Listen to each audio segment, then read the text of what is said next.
ही guys, आज मैं explain करने वाला हूँ माई डीमन सीजन 1 के एपिसोड नंबर 4 को। अगर आपने अभी तक पिछले एपिसोड नहीं देखे हैं तो प्लेलिस्ट का लिंक आपको डिस्क्रिप्शन में मिल जाएगा। एपिसोड की शुरुआत में दिखाया जाता है जहाँ पर डुई गुओन से कहती है कि मुझे तुमसे शादी करनी है, लेकिन अभी यहाँ पर गुओन कहता है कि मुझे तुमसे शादी नहीं करनी है। बाद में डुई जाने लगती है, गुओन भी डुई के साथ ही आ रहा होता है। डुई यहाँ पर कह रही होती है तुम मुझे फॉलो क्यों कर रहे हो।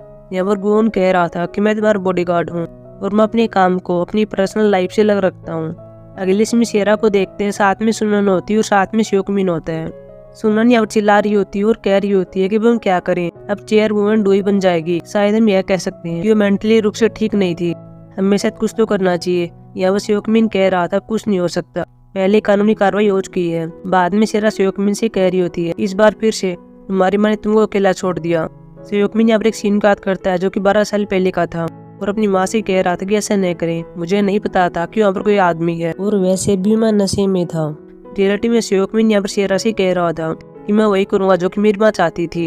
अगले इसमें डूक्योंग को देखते हैं जो कि चोंगसू के फार्म के अंदर आया हुआ था और यहाँ पर स्मोकिंग करने लगता है।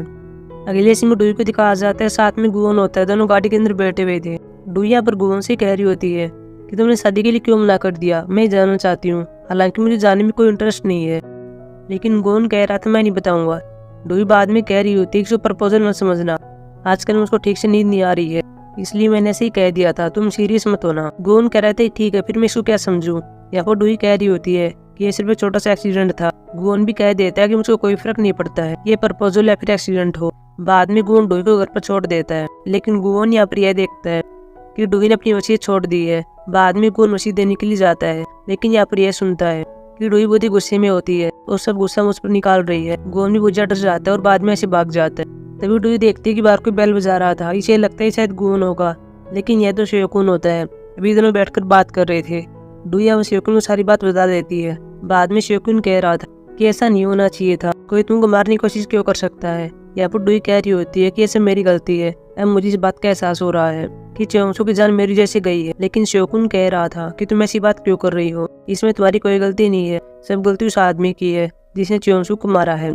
इस बात का दोष अपने ऊपर मत लो। वैसे वो लड़का कौन था जो कि तुम्हारा बॉडीगार्ड था, क्या वो वही लड़का है जिसके साथ तुम डेट पर गई थी। यहाँ पर डुई यहाँ बढ़ती है। बाद में श्योकुन कह रहा था कि क्या आपके मन में उसके लिए फीलिंग्स है, लेकिन डुई कहती है कि ऐसा नहीं है, वह बस थोड़ा बॉडीगार्ड से अधिक है क्योंकि उसने मुझको कई बार बचाया था।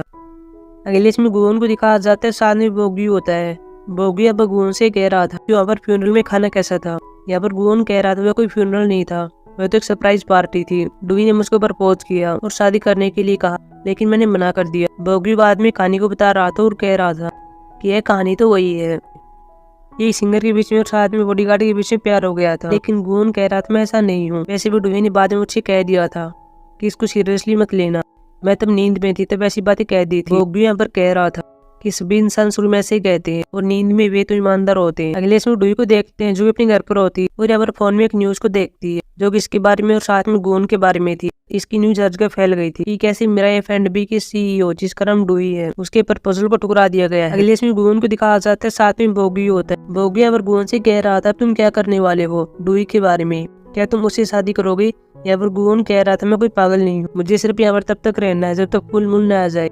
तभी हम देखते हैं पर गायें गाती है, इसके हाथ में तलवार होती है। इसने भी आर्टिकल को रीड कर लिया था जो कि डुई के बारे में था और साथ में गुओन के बारे में। और बाद में गुओन से कह रही होती है कि क्या डुई ने तुमको प्रपोज किया था। गुओन के पास भी यहाँ पर डुई का कॉल आ जाता है और कह रही होती है कि जल्दी से मेरे पास आओ, मुझे तुमसे बात करनी है। अगले इसमें गुओन डुई से मिल रहा होता है और पूछ रहा होता है कि तुमने चश्मा क्यों लगा हुआ है। डुई यहाँ पर कह रही होती है क्योंकि तुमने मुझे सेलिब्रिटी बना दिया, मैं रातों रात फेमस हो गई हूँ। डुई बाद में गुओन को न्यूज दिखाती है। गुओन यहाँ पर कह रहा था कि उन्होंने मेरे चेहरे को ब्लर कर दिया। डुई बाद में कहती तुमने मुझे क्यों ठुकरा दिया, शायद तुम मेरे स्टेटस से परेशान हो गए, लेकिन मुझे फिर भी एक्सप्लेनेशन चाहिए। गुओन यहाँ पर कह रहा था मैंने तुम्हें पहले ही बता दिया था कि मैं अकेला रहना चाहता हूँ। डुई यहाँ पर कहती है कि मैं भी ऐसे करना चाहती हूँ, लेकिन अब पूरी दुनिया को पता चल गया है और यह चीज मेरे लिए शर्मनाक है। गुओन बाद में कह रहा था मुझे इस फिल्म के बारे में पता चल गया है। डुई यहाँ पर पूछ रही थी कौन सी फिल्म।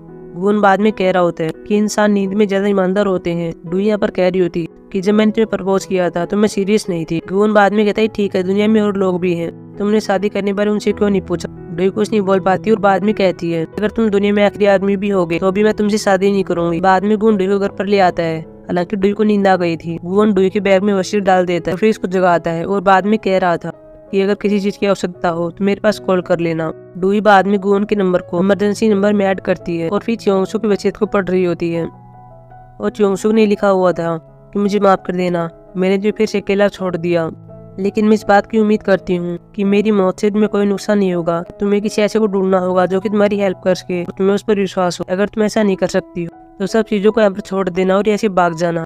डूई भी बाद में च्योंगसुक से कह रही होती है कि चिंता मत कीजिए, आपको मुझ पर विश्वास करना होगा, मैं इस चीज को अच्छे से मैनेज करूंगी। इसी जगह पर हम यहाँ पर यह भी देखते हैं कि यहाँ पर देव खो के आदमी आए हुए थे और यहाँ पर एक आदमी अपने लोगों से कह रहा था कि हमें उस आदमी को ढूंढना ही होगा और उसे बदला लेना होगा जिसने हमारे बॉस के साथ ऐसा किया है। अगले सीन में गुन के हम एक सीन को देखते हैं जो कि इसके पास्ट का होता है, जहाँ पर जोशिन काल में होता है और सभी इसको यहाँ पर लिसन कह रहे होते हैं। बाद में गुन इस बारे में बोगी को बता रहा होता है, लेकिन ये सपने में क्यों आ रहे होंगे। बाद में बोगी अपना दिमाग लगाता है और कह रहा था कि ऐसा इसलिए है क्योंकि तुम्हारे पास तुम्हारी शक्तियाँ नहीं है और अब तुम अमर नहीं हो, तुम अब एक इंसान हो और तुम मेरी तरफ बूढ़े हो जाओगे। गुन बाद में बहुत डर जाता है और मिरर में अपने चेहरे को देख रहा था। अगले सीन में गुन गाड़ी के अंदर बैठा हुआ था, साथ में डूई थी। गुन डूई से कह रहा था मुझे अपना हाथ दो। बाद में डूई ऐसे ही करती है, लेकिन फिर कहती है कि तुम कुछ कर तो नहीं रहे हो। गुन यहाँ पर कह रहा था मैं ऐसे ही रहना चाहता हूँ, लेकिन बाद में डूई अपने हाथ को छुड़वाती है। गुन बाद में बता रहा था मेरी पावर चली गई, अगर मैं तुम्हारे हाथ को नहीं पकड़ूंगा तो शायद मैं बूढ़ा हो जाऊंगा, मेरी ये चली जाएगी। लेकिन डूई मना करती है और कहती है कि मैं नहीं दूंगी। यहाँ पर हम यह भी देखते हैं कि रोड पर सुकने होती है जो कि इन दोनों गाड़ी में देख रही होती है। बाद में दोनों कंपनी के अंदर आते हैं। डूई और दाजियों से कह रही होती है कि मेरी रियल डेट के बारे में क्या हुआ, पिछली बार तो मैं किसी के साथ फंस गई थी। दाजियों कहती है ठीक है, मैं आपकी मीटिंग उसके साथ अरेंज कराऊंगी। दाजियों साथ में कह रही होती है कि मुझे कुछ फुटेज मिली है, आपको देखनी चाहिए। इसके बाद डूई फुटेज को देख रही होती है, साथ में गुन होता है। गुन यहाँ पर कह रहा था फुटेज बहुत ही ज्यादा है। डूई कहती है तो मेरी हेल्प करो, वैसे भी हम दोनों एक नाव के अंदर है। बाद में गुन भी इसकी हेल्प करता है। डूई बाद में गुन से कह रही होती है कि क्या तुम इस अपराधी को ढूंढ सकते हो। गुन यहाँ पर हाँ बढ़ता है। डूई कहती है तुमने मुझे पहले बताया क्यों नहीं। गुन यहाँ पर कह रहा तुमने पहले मुझसे पूछा ही नहीं। बाद में गुन अपराधी को ढूंढने वाला था और साथ में डूई का हाथ पकड़ने वाला था, लेकिन पहले वो डूई से वादा लेता है और कह रहा था कि अगर मैंने अपराधी को खोज लिया तो तुम्हें मेरी जरूरत नहीं होगी, क्या मुझे सच में ऐसा करना चाहिए। डूई यहाँ पर कह रही थी ठीक है, मैं तुम्हारा टैटू वापस दिलवाने में तुम्हारी हेल्प करूंगी। गुन कहता है ठीक है, लेकिन तुम्हें मेरी एक मदद और करनी होगी, जब भी मुझे जरूरत होगी तो मुझे अपने आप को चार्ज करने दोगी। डूई इसके लिए हाँ भर देती है। बाद में गुन हाथ को छूता है और कुछ करने वाला था, यहाँ पर चुटकियां बजाता है लेकिन कुछ भी नहीं होता। डूई कहती क्या हुआ, क्या तुम्हारी शक्तियाँ चली गई हैं। लेकिन बाद में शक्तियाँ काम करने लगती हैं। गुन यहाँ पर डूई से कहता है कि तुम क्या चाहती हो। बाद में डूई यहाँ पर एक पीआर टीम के मेंबर का नाम लेती है और फिर ये दोनों वहीं पर पहुंच जाती हैं, जहाँ पर मिंसू होता है, साथ में जंगमी होती है और साथ में हांसियों होता है। तीनों इन दोनों के बारे में ही बात कर रहे थे कि हमें ऐसा लग रहा है कि दोनों चोरी छुपे डेट कर रही हैं। बाद में दोनों ऐसे गायब हो जाते हैं और बाहर आ जाते हैं। डूई यहाँ पर गुन से कह रही होती है क्या हुआ अपराधी तुमको नहीं मिला। गुन कहते ही पता नहीं है, मैंने उसका चेहरा देखा था लेकिन मैं पता नहीं लगा पा रहा हूँ। यहाँ पर डूई कहती है कि ऐसा तो है नहीं कि उसने प्लास्टिक सर्जरी करवाई हुई हो। गुन बाद में डूई के पास आता है और कह रहा था कि मुझे चार्ज होना है, लेकिन डूई कहती है कि तुम ऐसा नहीं कर सकते, मैंने तब कहा था जब तुम अपराधी को पकड़ लोगे। बाद में डूई चली जाती है। अगले में किलर को देखते हैं जो कि अपनी जगह पर होता है। इसके पास डूई की और साथ में गुन की बहुत सारी फोटो थी। इसके पास एक मैसेज भी आया हुआ था जिसमें लिखा हुआ था कि शिकारी कुत्ते को छोड़ो। अगले में देव खो के आदमी को दिखाया जाता है। यहाँ पर एक होटल के अंदर होते हैं। यहाँ पर एक वेटर आता है और इनके लिए कुछ पीने को लाता है, लेकिन तभी इनमें से एक आदमी देखता है कि वेटर साथ में फोटो को भी लाया है। अभी यहाँ पर एक आदमी फोटो को देख रहा था और ये फोटो डूई की थी और साथ में गुन था। फोटो के पीछे सब कुछ लिखा हुआ था कि ये दोनों कहाँ पर काम करते हैं और ये दोनों कौन है। हम यहाँ पर वेटर को भी देखते हैं, इसकी गर्दन पर एक निशान होता है और यह शायद किलर ही होता है। अगले सीन में उसी आदमी को देखते हैं जो कि पहले च्योंगसुक से मिल रहा था और च्योंगसुक ने इसे कह दिया था कि तुमने जो काम किया है उसके लिए तुमको भुगतान करना होगा। ये आदमी च्योंगसुक जगह पर आया हुआ था और अभी यहाँ पर ये आदमी उस सीन को सोच रहा है कि कैसे मैंने मेडिसिन को चेंज कर दिया था। अगले इसमें डोई को ही देखते हैं, वह फुटेज को देख रही होती है। इसे यहाँ पर कुछ मिल जाता है। इसके पास बाद में शोकुन का कॉल आया हुआ था और कह रहा था कि मैंने अब च्योंगसुक का लैपटॉप चेक किया है, मुझे कुछ नहीं मिला। क्या तुम्हें कुछ मिला, लेकिन डोई मना कर देती है। बाद में शोकुन कह रहा था कि चलो खाने के लिए चलते हैं, हम वहाँ पर साथ में बात करेंगे। लेकिन तभी डोई देखती है कि यहाँ पर गुन होता है। गुन डोई से कह रहा था तुम नहीं जा सकती क्योंकि तुम्हारी पहले से प्लानिंग है। फ्लैशबैक सीन में देखती क्या हुआ था। यहाँ पर पीआर टीम पहले गुन से बात कर रही थी और इसके यहाँ पर वेलकम के लिए इसको एक पार्टी देने के लिए कह रही थी और यहाँ पर गुन ने भी इनकी बात मान ली थी। अगले इसमें दोनों पीआर टीम के साथ होते हैं और यहाँ पर पीआर टीम वाले डोई से कह रहे होते हैं कि मैं नहीं बताता कि आप भी आओगी। अगर हमें पता होता तो हम अच्छी जगह पर जाते। डुई यहाँ पर कह रही होती है कि कोई बात नहीं है। यहाँ पर हम ये भी देखते हैं कि गुओन ने डुई का हाथ पकड़ा हुआ था ताकि खुद को चार्ज कर सके, और जंगमी ये बात नोटिस कर लेती है और बाद में खूब शराब पीती है। मिनसू और बाद में हांजू यहाँ पर गुओन से पूछ रहे थे कि तुमने डुई के प्रपोजल को क्यों ठुकरा दिया, क्या वो तुम्हारे टाइप की नहीं है। यहाँ पर गुओन कह रहा था कि ऐसा नहीं है, मैं डुई को लाइक करता हूँ।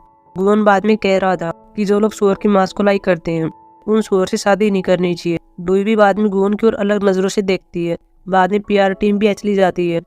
गुओन बाद में डुई से कह रहा था स्पीच ले गए हैं, मुझे चार्ज होना है, लेकिन डुई बाहर चली जाती है। गुओन बाद में डुई के पास आता है और कह रहा था तुम ऐसा क्यों कर रही, जो लोग हमारे आसपास होते हैं तो मैं खुद को चार्ज नहीं कर पाता हूँ, अगर तुम मुझको ऐसे चार्ज नहीं करने दोगी तो मैं खुद को चार्ज कब करूँ। बाद में डुई आगे जाती है और बाद में गुओन से कह रही होती है कि मैं एक इंसान हूँ, मेरे अंदर इमोशन है, मैं कोई चार्जर नहीं हूँ। बाद में डुई पीछे देखती है और यहाँ पर गुओन नहीं होता। अगले सीन में गुओन को देखते हैं जो कि यहीं पर अकेला होता है, हालांकि अकेला जाना नहीं चाहता है। बाद में डुई के पास फिर से जा रहा होता है, लेकिन तभी हम यहाँ पर ये देखते हैं कि यहाँ पर देखो के लोग आ जाते हैं और ये गुओन को मारने वाले थे। हालांकि गुओन के पास तो पावर नहीं थी, वो अखबार को उठा लेता है। सभी को यहाँ पर ऐसा लग रहा था कि हमें फिर से अखबार में डाल देगा, लेकिन गुओन इनके और अखबार को फेंकता है और बाद में ऐसे भाग जाता है।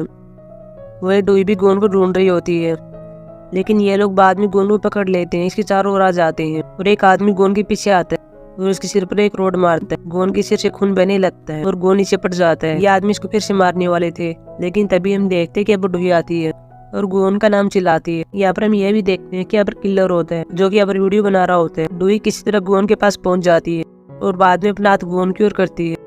गुओन बाद में डुई के हाथ को थाम लेता है और फिर डुई से कह रहा होता है कि हमें डांस करना चाहिए। बाद में गुओन चुटकी बजाता है और यहाँ पर सभी लाइटें चालू हो जाती है और यहाँ पर जो आदमी थे वो डांस करने लगते हैं। हालांकि किसी तरह खुद को काबू में लाते हैं और गुओन को मार रहे होते हैं, लेकिन गुओन बड़ी आसानी से इनको मार रहा होता है। साथ में इनको मारने के लिए डुई का भी यूज करता है और बाद में एपिसोड समाप्त हो जाता है। सो गाइस, ये थी हमारी एक्सप्लेनेशन एपिसोड नंबर 4 की। अब हम मिलेंगे एपिसोड नंबर 5 की एक्सप्लेनेशन में, जो कि सैटरडे को आने वाला है। तब तक के लिए